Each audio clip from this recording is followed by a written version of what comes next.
Goody good. So the last lady I would like to tell you about, slightly more contemporary, is Rosie Swale Pope. And in the early 2000s, Rosie decided that she was going to basically, quite simply, run around the world. And this was sparked off because her husband, very sadly, died of cancer. And she wanted to do something that would help to raise awareness around the world for people so that she could save some lives and hopefully raise some money towards research. And because she'd done a lot of marathons, she'd done a lot of running, she'd been very active as a young woman, she thought, well, what can I actually do? What can I do that's meaningful? Well, I know, I'll run around the world. And so she planned this route around the Northern Hemisphere, set off from her home in Wales. And basically what she was doing was carrying with her the very barest minimum of equipment.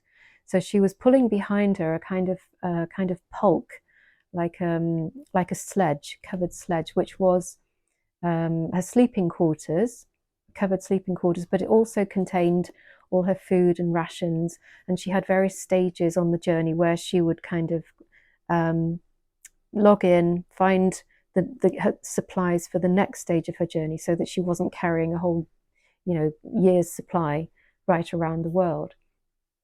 And she had the most incredible adventures because, of course, she was sleeping rough out in the wild, in the deserts, in the Russian deserts, the places where she was crossing. She was finding bears that would come to her tent.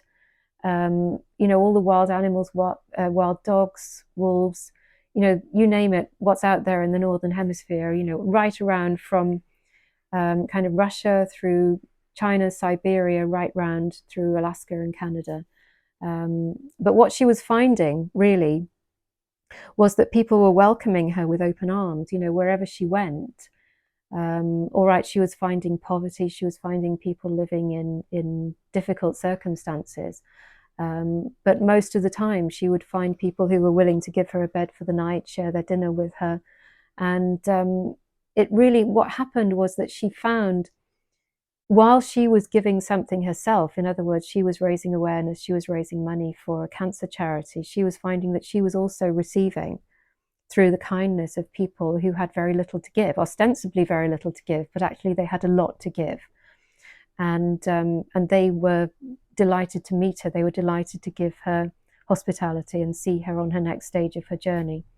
So with Rosie, that was, again, a very inspirational journey, very brave journey that took her several years, but she actually did make it back to Wales to a rapturous welcome. And she came to RSGS afterwards, received the Livingston Medal, and gave talks about her wonderful experiences. And to my knowledge, she's still doing, or at least until recently, has still been doing similar things, similar journeys. Most amazing woman, and wrote a story about her adventures.